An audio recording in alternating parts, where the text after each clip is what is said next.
Hey, everybody. Welcome back to part two here with Gary Guthman, great trumpeter, entertainer, person that's been around for a long time playing in many facets.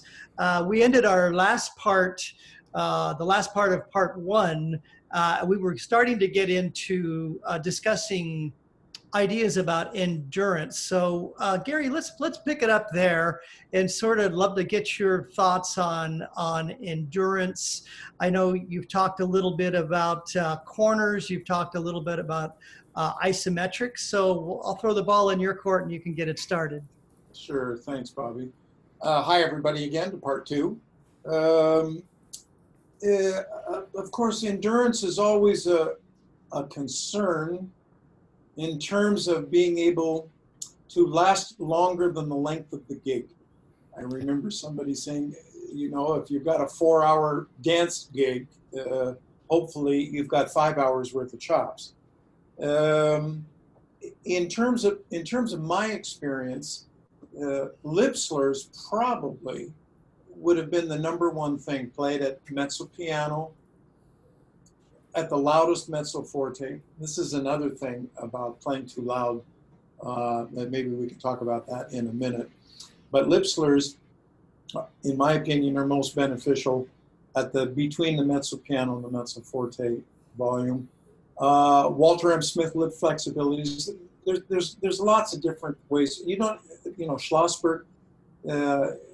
You can even create your own, which I started to do after I had finished through the other books. But they're really terrific. The other thing that I started doing quite a few years ago, and it was out of necessity when I started to do a lot of traveling to play concerts. I was finding myself on an airplane a lot, and oftentimes I was flying to the other side of the world. So I would be on a plane. Sorry about that. I'd be on a plane for sometimes 2 days, with breaks at the airport for sure.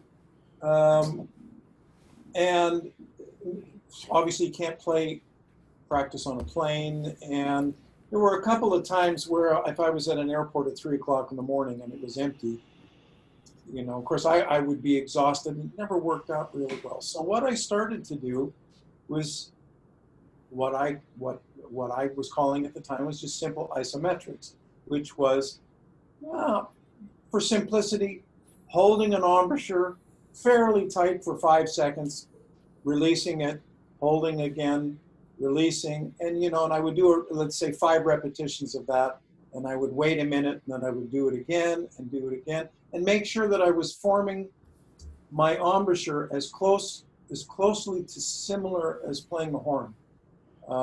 It's really easy when you're doing isometrics to really start scrunching your mouth up too tightly and not in what would be a similar playing position. So you really focus on that. And honestly, I would get to the gig the next day, and I would not, even though I hadn't played for 2 days, and I had to go right into a rehearsal and right into the show that night, I was far less stressed than I thought I was going to be. It really made a difference. And over the course of weeks and months of doing these simple isometric exercises, building the corners, it made a huge difference. And I don't hear too many people talking about isometrics. And unless I'm out of the loop, unless they No, no, are. no, I don't think so. But, I had a discussion with our friend Sal Cracchiolo from Tower of Power, and I was asking him about his routine and what he did to stay in shape. And, when he's traveling a lot, that's exactly what he does on the airplane. That's what I do as well. I learned a number of different isometrics, and I've come across some interesting things myself.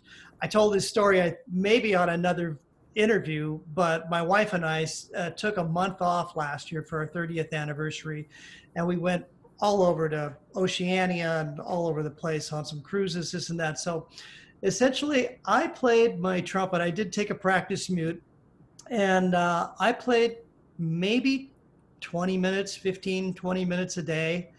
and not every day, but the rest of the time, off and on, I was doing isometrics. I came back 2 days later. I had a play lead on a big band, had a concert, and I was fine. And I believe in them big time, and I It know a makes lot a of people huge do them.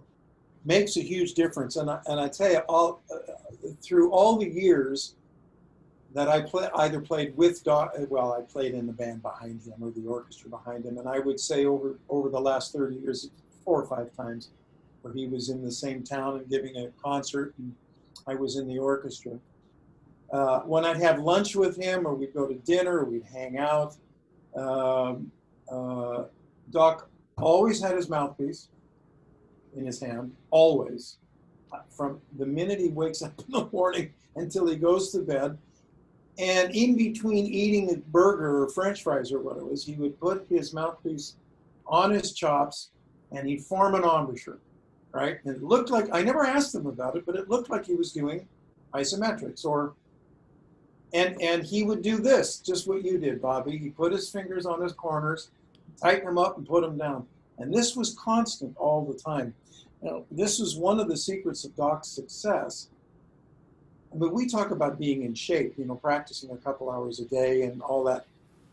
Doc would practice sometimes 8-10 hours a day, not always on the horn. He'd do a little bit on the mouthpiece if the horn wasn't there, like for lunch or dinner, or if he was having a drink or what have you. And then these little isometrics. So I for all of those years, I don't think Doc ever had one day where his muscles weren't in perfect, ready condition, ready to play. And I don't know too many people who can actually say that. Yeah, I never experienced that. a long, long time ago, when I first started studying with Bobby Shue, I used to ask him, "Do you know this guy? Do you know that guy?" And of course, one of the guys was Doc Severance, and he says, "Oh yeah, I know Doc. We've met and we've played together, this and that."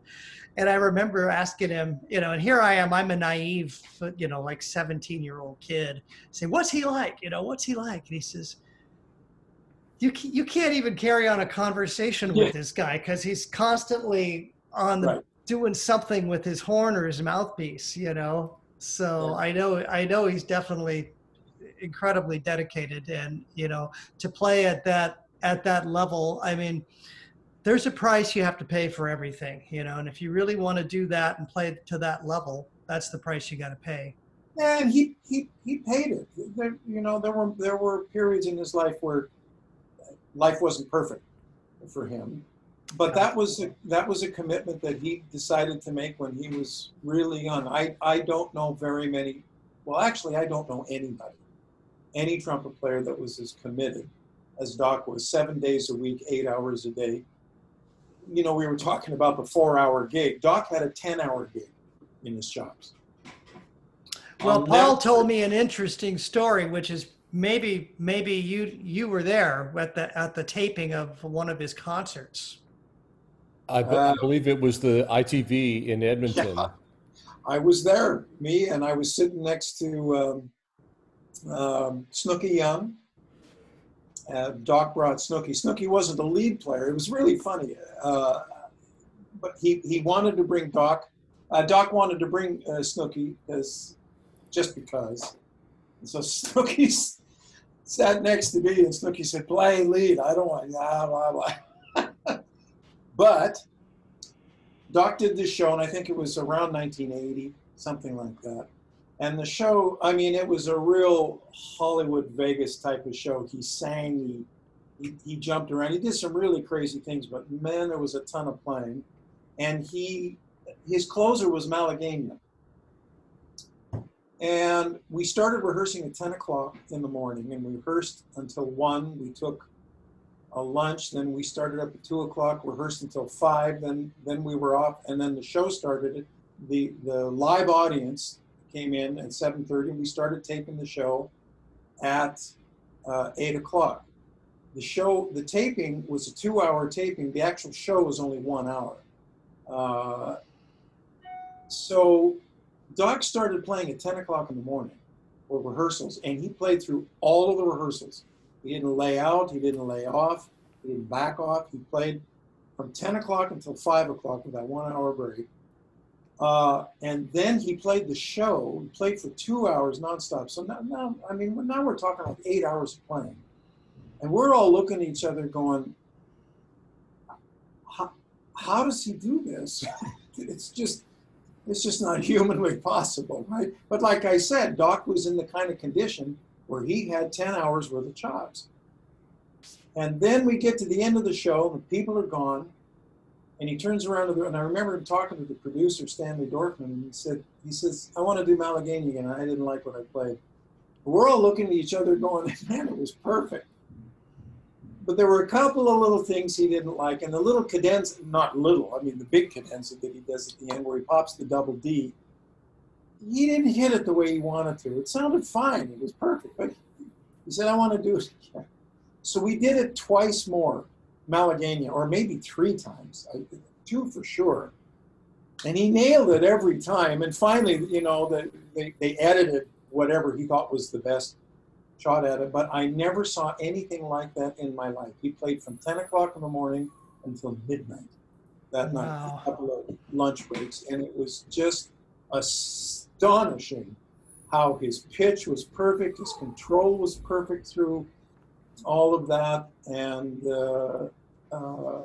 you know, really remarkable. And what I came away from that was, you've got to commit like he did in order to be able to do that.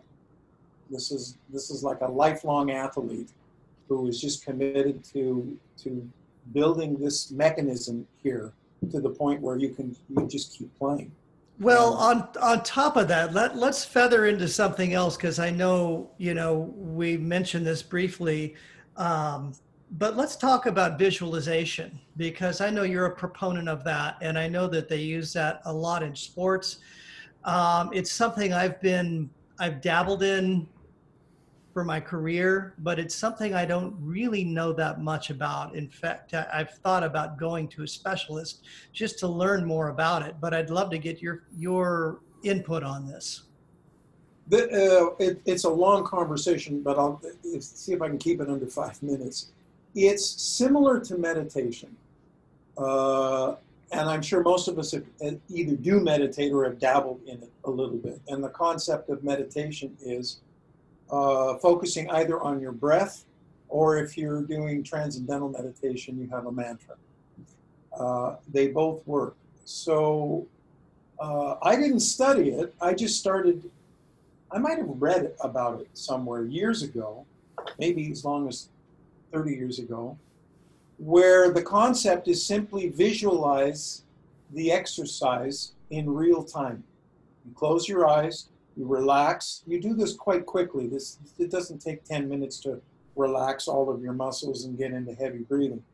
But it's just to relax your body, and you close your eyes and you do a couple of deep breaths, and then you actually imagine yourself in real time picking up your horn, putting the horn onto your mouth, putting your right hand up to your valves, taking a breath, and then slowly, let's say if it was a Herbert L. Clarke, you know, da, da, da, da, da. Let's just take that exercise number 2 in the Clarke book. And actually visualize playing it in real time, feeling your fingers go up and down mentally, taking a breath where you need to, hearing a metronome. This is the key, is actually doing it in real time. And what I've found, I don't always do it.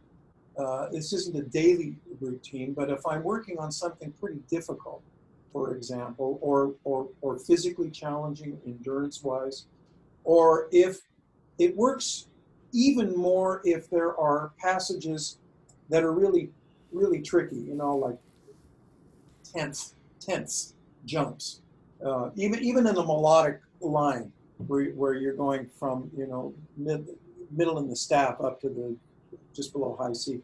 Things that are really easy to crack and miss the notes. But the key with visualization is to actually mentally visualize yourself playing it in real time, okay? Including the metronome, including pounding your fingers up and down on your valves mechanically so that they work. So you're actually almost feeling your fingers, imagining your embouchure being set, where you want it to set. And it does make a difference. It doesn't right away. You have to do this for a while. But after a couple of weeks, it starts to kick in, and you'll find yourself, your focus is actually different. It's a more intense focus. It's not a stressful focus when you're playing, but you'll just notice that you're more aware of not each individual note or the breath, but the entire phrase. You become aware of the parts of the phrase, but all in one piece. I guess that's the best. And here's another really interesting thing.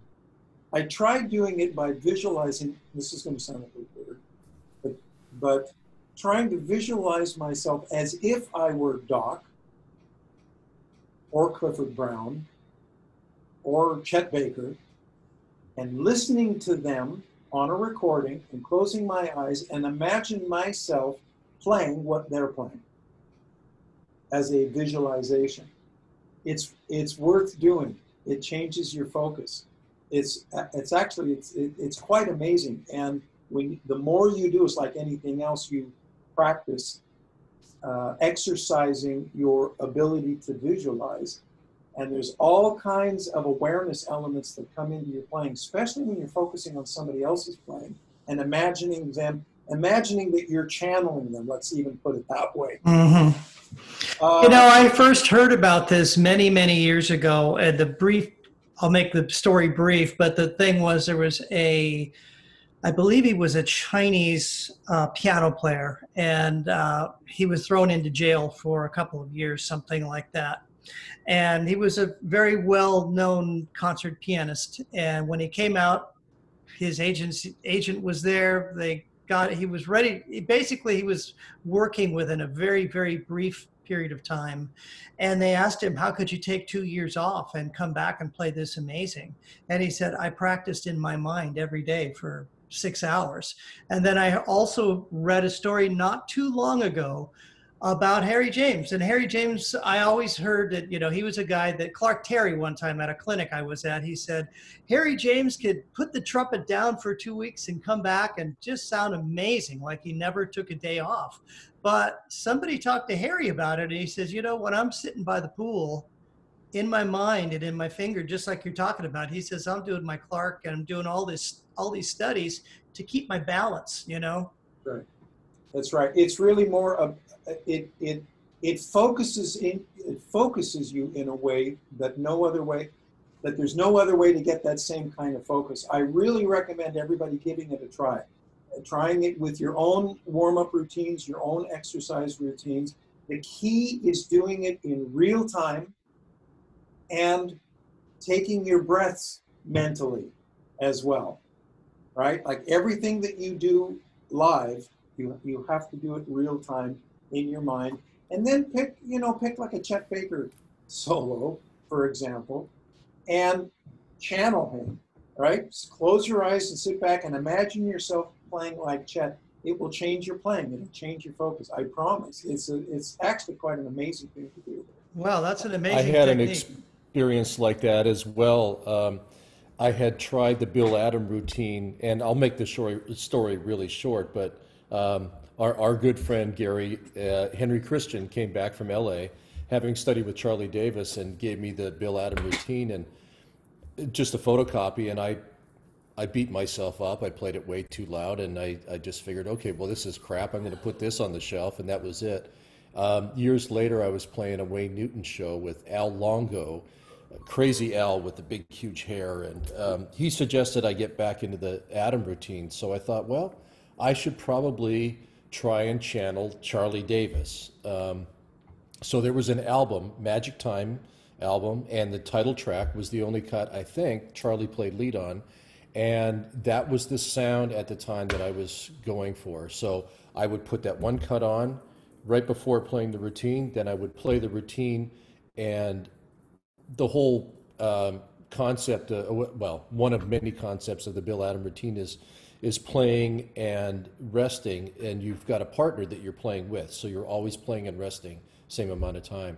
So I would just try to channel Charlie Davis through my horn as I'm listening to Charlie precede me by playing the same phrase. And I did that for about a year. Now, I don't sound like Charlie.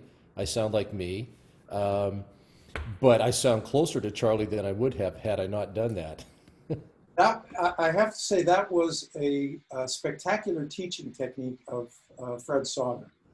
And what I mean by that is similar to what you just said, Paul, your story.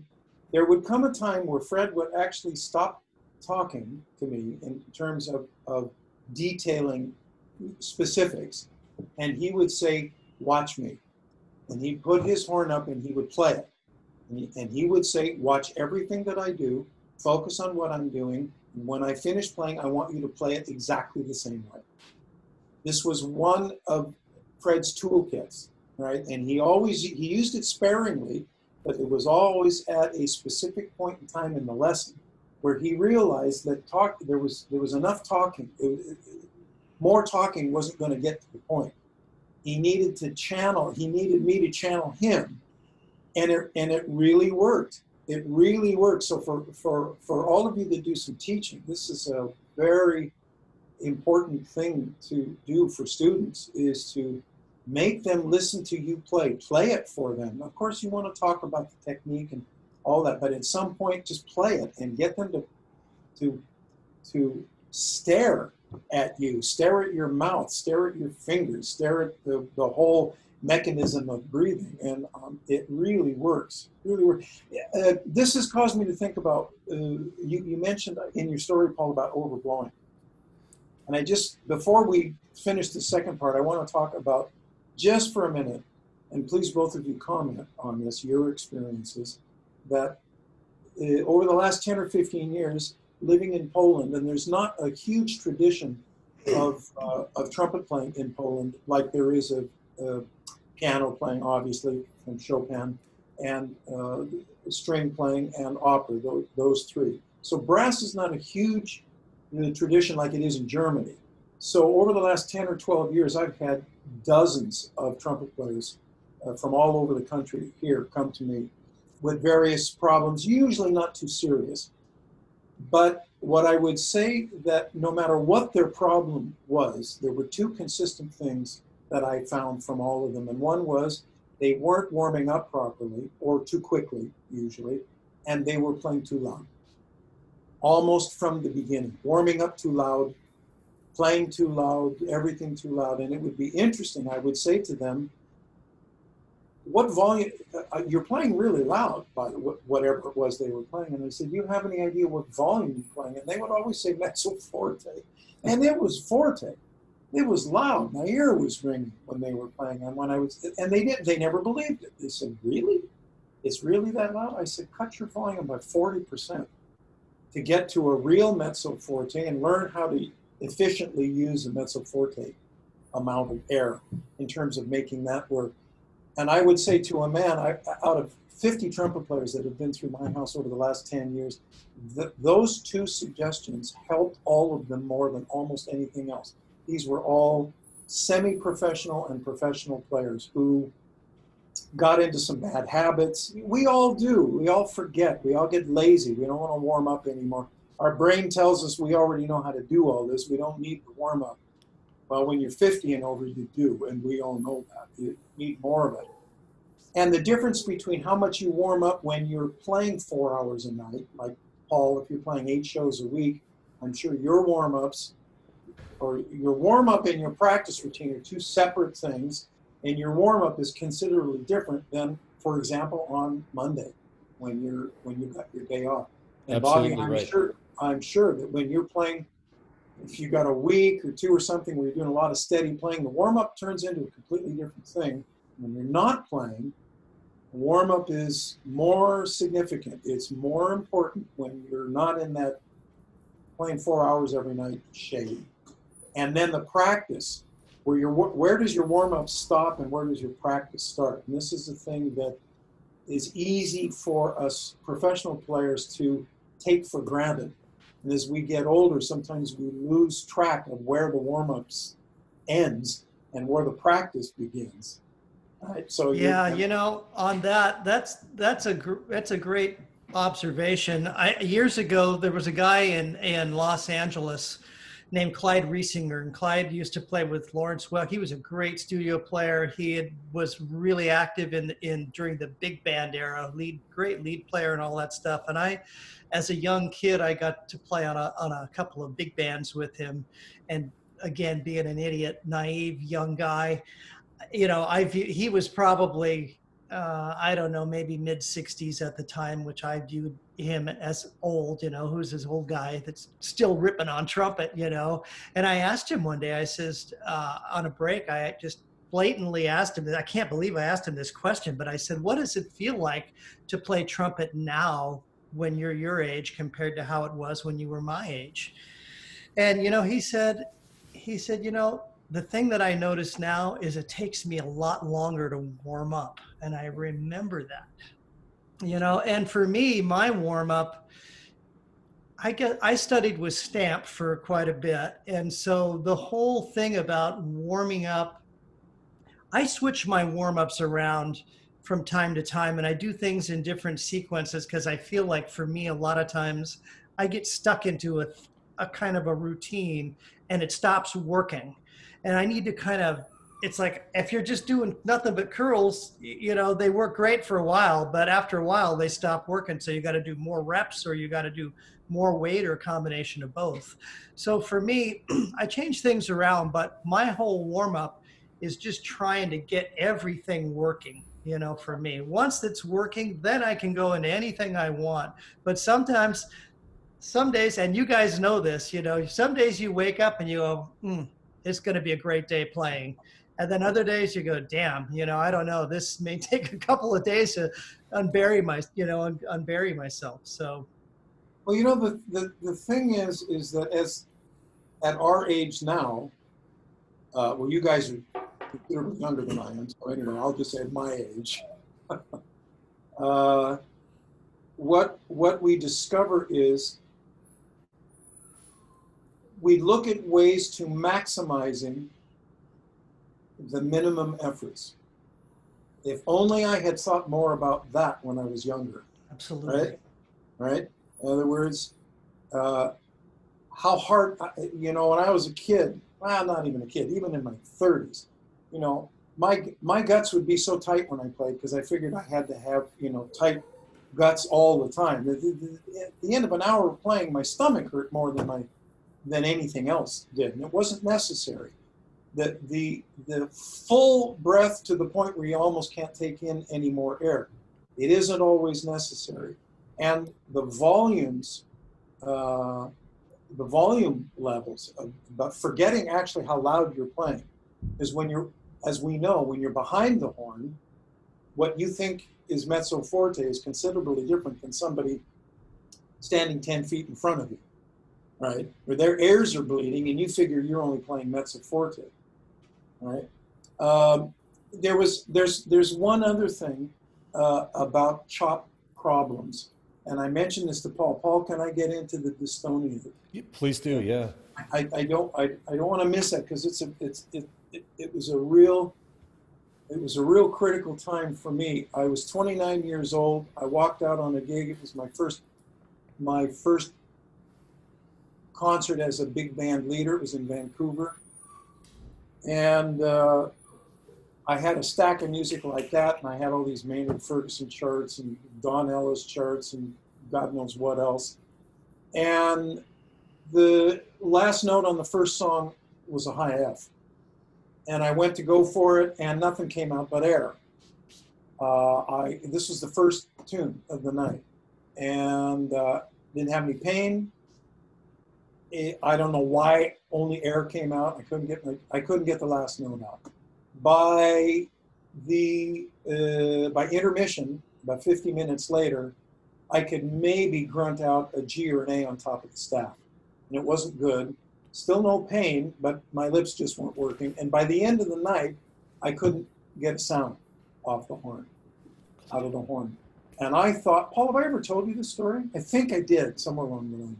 I think so, yeah. The details I'm not remembering all of. But so anyway, I thought, well, I mean, and it was a terrible night. It was a packed house with 1,000 people in the audience. And I managed to fake my way through it and just throw a lot of the solos to other guys in the band. But I was panicked. But anyway, I thought it was only that night, and I figured tomorrow I would just do a gentle warm up and everything would come back. Nothing came back the next day.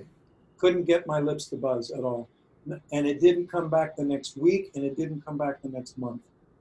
And it seemed like all of a sudden somebody had stuck a whole different set of teeth in my mouth, and my lips belonged to somebody else, and I couldn't find the sweet spot, and I couldn't form an embouchure. My bottom lip was folding over my bottom teeth. It was the weirdest thing in the world. And the long and the short of it was, I spent a year flying myself to LA and to New York. I had a couple lessons with Jimmy Stamp. I had a couple lessons with Tom Stevens. And interestingly enough, at the lessons, things worked kind of well enough where I remember Jimmy saying, well, you don't sound so bad. You know, I said, no, you don't understand. It's like for the last year, I haven't been able to play at all. And I was really good before everything all fell apart. And Jimmy said, no, of course you were. And I felt like I walked into the Twilight Zone a little bit. But in any event, I lost my ability to play. I was turning down every gig. I was teaching at the University of British Columbia. And so I could, I had ways of continuing to earn income, but it wasn't from playing. So the long and the short of it is that I ended up going to a dentist about a year and a half. Finally, because my teeth felt really strange. And the dentist said, well, your bite is all out of kilter. Like your bottom jaw has moved forward somehow and your teeth aren't locking in. I couldn't do that. My teeth actually didn't lock in. He said, how in the hell did you do that? What had happened when I was a teenager, I played downstream. I had an overbite. And I was cutting my upper lip all the time, bleeding. So Fred had me push my bottom jaw out to even out the pressure, right? Get the pressure on my bottom lip instead of my top lip. Well, after 10 years, and it was the right thing to do. He was absolutely right. But after 10 years of doing that, pushing my jaw forward, I was stretching ligaments and tendons in my jaw. And I was slowly, month by month, year by year, displacing my jaw. And with no pain, nothing, no snap, no pop, that one night, my jaw was in a position where it pinched all the nerves in my embouchure. And those nerves had to regrow and rebuild. That's why I couldn't actually form an embouchure anymore. I couldn't actually even whistle. I still can't. So I went back to Fred finally, and I said, Fred, help me. And he gave me Timothy Galway's book called Inner Game of Tennis. And we all know about that book. And this was before there were any inner games of anything else other than Zen in the Art of Motorcycle Maintenance. The Inner Game of Tennis was the tennis version of that book. And he said, just every time you see the word tennis, just replace it with the word trumpet. And it taught me how to get out of my way and become less stressed and don't worry about things. Just do what needs to be done and don't judge anything that you're doing. But at the end of the day, I had to rebuild my embouchure. It took about 3 years. After I finished rebuilding it, I no longer had a overbite anymore. My horn pointed straight out, because that was the shifting. But I had to rebuild and restructure my mouth. So that's that story. And it came back better than before, actually, because I had spent so much time on basics. Long tones. Man, I did long tones. I did an hour of long tones. Well, in the beginning, I could do 5 minutes of getting a sound, period. But long tones and just rebuilding an embouchure set. So the point was, about 5 years ago, I went through a similar situation. And it happened because we have just a couple of minutes left, just to let you know here. Sorry. Right. It happened because over a period of time, I was not warming up properly, and I was playing too hard, and everything fell apart again. And I didn't want to take 3 years. So in my studies, I found a website by Lucinda Lewis. who is the principal French horn player of the New Jersey Symphony, I think former. And her website is called brokenembouchures.com. And it's all about dystonia and a concept of blocked buzzing, where you put your mouthpiece on, you just blow, and it actually starts to reform an embouchure, and you keep it blocked, and you do some tonguing exercises.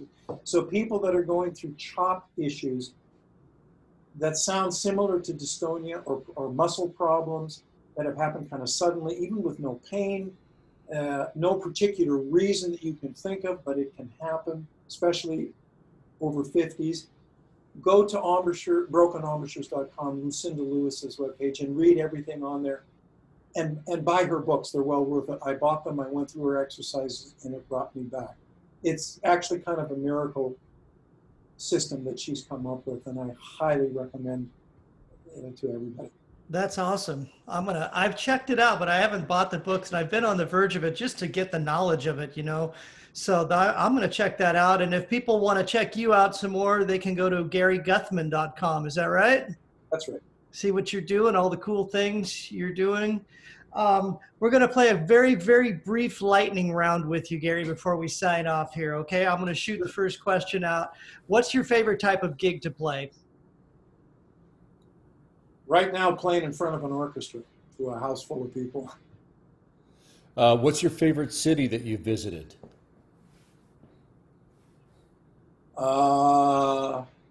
In Turkey, I want to say Constantinople, but what's the new name?